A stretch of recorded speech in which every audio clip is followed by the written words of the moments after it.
പാർലമെന്റിൽ പ്രതിപക്ഷ ബഹളത്തെ തുടർന്ന് ഇരുസഭകളും നാളത്തേക്ക് പിരിഞ്ഞു. 11 മണിക്ക് ചോദ്യോത്തരവേള ആരംഭിച്ചയുടനെ ഇരുസഭകളിലും പ്രതിപക്ഷ എംപിമാർ ബഹളം ആരംഭിച്ചു. സമൂഹമാധ്യമങ്ങളിലെ അശ്ലീല ഉള്ളടക്കങ്ങൾ തടയുന്ന നിയമം സംബന്ധിച്ച് പാർലമെന്റ് സ്റ്റാൻഡിംഗ് കമ്മിറ്റി പരിശോധിക്കേണ്ടതുണ്ടെന്ന് കേന്ദ്രമന്ത്രി അശ്വിനി വൈഷ്ണവ് ലോക്സഭയിൽ പറഞ്ഞു.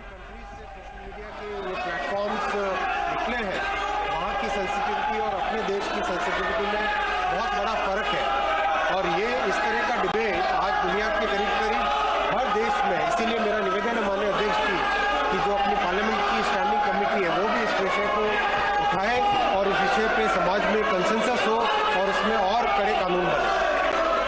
ഇതിനിടയിലും ബഹളം തുടർന്ന എംപിമാരോട് നിയന്ത്രണം പാലിക്കണമെന്ന് സ്പീക്കർ ഓം ബിർള ആവശ്യപ്പെട്ടിട്ടും പ്രതിപക്ഷം ബഹളം തുടരുകയായിരുന്നു.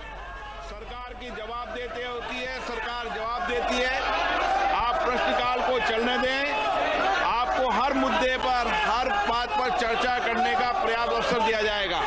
मैं पुनः തുടർന്ന് 12 മണിവരെ സഭ നിർത്തിവെച്ചു. സഭ വീണ്ടും ആരംഭിച്ചപ്പോഴും ബഹളം തുടർന്നതിനാലാണ് സഭ നാളത്തേക്ക് പിരിഞ്ഞത്.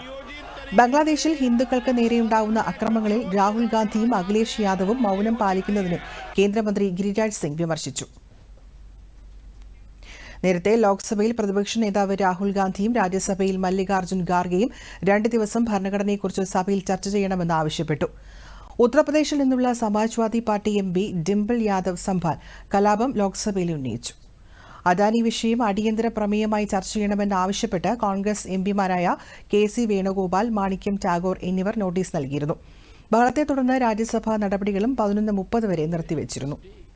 സഭ വീണ്ടും ചേർന്നപ്പോഴും സമാന അവസ്ഥ തുടർന്നതിനാലാണ് സഭ നാളത്തേക്ക് പിരിഞ്ഞത്. അദാനി വിഷയമടക്കം ചർച്ച ചെയ്യണമെന്നാവശ്യപ്പെട്ടായിരുന്നു ശക്തമായ പ്രതിപക്ഷ ബഹളം.